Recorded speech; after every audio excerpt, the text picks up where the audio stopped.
जय श्री कृष्ण। राधे राधे दोस्तों। आज मार्गशीर्ष महीने का दूसरा प्रदोष व्रत है और चूंकि आज मंगलवार का दिन है इसलिए इसे भौम प्रदोष व्रत कहा जाता है। इस पावन अवसर पर हम भौम प्रदोष व्रत की कथा सुनेंगे, साथ ही मार्गशीर्ष महात्म्य के आज के अध्याय का भी श्रवण करेंगे। एक समय परम पावनी भागीरथी के तट पर 88,000 ऋषि मुनियों की एक विशाल गोष्ठी आयोजित की गई, जिसमें व्यास जी के परम शिष्य पुराणवेता श्री सूत जी महाराज हरि कीर्तन करते हुए पहुँचे। उन्हें देखकर समस्त ऋषि खड़े हो गए और प्रणाम किया। आसन ग्रहण करने के पश्चात शौनक आदि मुनियों ने विनीत भाव से पूछा कि कलयुग में शंकर भगवान की भक्ति किस विधि से प्राप्त होगी, क्योंकि कलयुग में प्राणी पाप कर्मों में रत होंगे, वेद शास्त्रों से भी मुख होंगे और सत्कर्म में रुचि भी कम हो जाएगी। इस पर दयालु सूत जी बोले, हे मुनियों सुनो, वह श्रेष्ठ व्रत जो भगवान शंकर ने स्वयं देवी सती को कहा था और मेरे गुरुजी ने मुझे प्रदान किया था। प्रदोष व्रत समस्त दुखों का नाश करने वाला, धन और संतान देने वाला, आरोग्य प्रदान करने वाला और मनोवांछित फल देने वाला है। प्रातः स्नान करके निराहार रहकर शिव जी का ध्यान करें, मंदिर जाकर बेलपत्र, धूप, दीप, अक्षत चढ़ाएं, रुद्राक्ष की माला से ओम नमः शिवाय का जप करें, ब्राह्मणों को भोजन कराएं और संभव हो तो मौन व्रत धारण करें। व्रती को असत्य नहीं बोलना चाहिए और ओम ह्रीं क्लीं नमः शिवाय स्वाहा मंत्र से हवन करना चाहिए। यह व्रत सर्व मनोकामनाओं को पूर्ण करता है। जब मुनियों ने पूछा कि इस व्रत को पहले किसने किया था और क्या फल पाया, तब सूत जी ने मंगल प्रदोष की कथा सुनाई।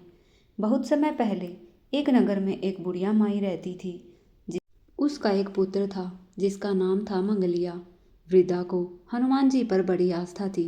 वह हर मंगलवार को हनुमान जी का व्रत रखकर उनका भोग लगाती थी और मंगलवार को ना तो घर लिपती थी और ना ही मिट्टी खोदती थी। इसी प्रकार से व्रत रखते हुए जब उन्हें काफ़ी दिन हो गए तो हनुमान जी ने सोचा कि आज इस वृद्धा की परीक्षा करें। वे साधु का वेश धारण करके उसके द्वार पर पहुँचे और पुकारा कि है कोई हनुमान भक्त जो हमारी इच्छा पूरी करे। वृद्धा ने यह पुकार सुनी और बाहर आई और पूछा, महाराज क्या आज्ञा है। साधु वेशधारी हनुमान जी बोले, मैं बहुत भूखा हूँ, भोजन करूँगा, तू थोड़ी सी जमीन लीप दे। बुढ़िया बड़ी दुविधा में पड़ गई। हाथ जोड़कर उसने कहा, महाराज लीपने और मिट्टी खोदने के अतिरिक्त जो काम आप कहेंगे वह मैं करने को तैयार हूँ। साधु ने 3 बार प्रतिज्ञा कराने के बाद कहा कि तू अपने बेटे को बुला, मैं उसे औंधा लेटाकर उसकी पीठ पर आग जलाकर भोजन बनाऊंगा। वृद्धा ने सुना तो उसके पैरों तले जमीन खिसक गई, मगर वह वचन हार चुकी थी। उसने मंगलिया को पुकारा, महाराज के हवाले किया, मगर साधु ऐसे ही मानने वाले नहीं थे। उन्होंने वृद्धा के हाथ से ही मंगलिया को औंधा लिटवा कर उसकी पीठ पर आग जलवाई। आग जलाकर दुखी मन से वृद्धा अपने घर के अंदर चली गई। जब साधु महाराज भोजन बना चुके तो उन्होंने वृद्धा को बुलाकर कहा कि वह मंगलिया को पुकारे ताकि वह भी आकर भोग लगा ले। वृद्धा आंखों में आंसू भर कर कहने लगी कि अब उसका नाम लेकर मेरे हृदय को ना दुखाओ, लेकिन साधु महाराज नहीं माने। उन्होंने वृद्धा को भोजन के लिए मंगलिया को पुकारना ही पड़ा।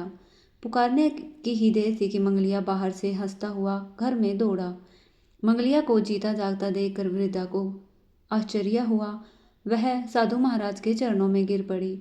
साधु महाराज ने उसे अपने असली रूप के दर्शन दिए।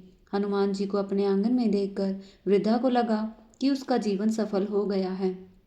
इस प्रकार से जो भी मंगल प्रदोष का व्रत धारण करते हैं तो भगवान शिव हनुमान जी की कृपा से उनके सभी प्रकार के दुख और कष्ट दूर करते हैं। दोस्तों, उम्मीद है आपको मंगल प्रदोष व्रत की कथा अच्छी लगी होगी। अगर आपको यह वीडियो अच्छी लगी है तो कमेंट सेक्शन में ओम नमः शिवाय लिखना न भूलें। धन्यवाद।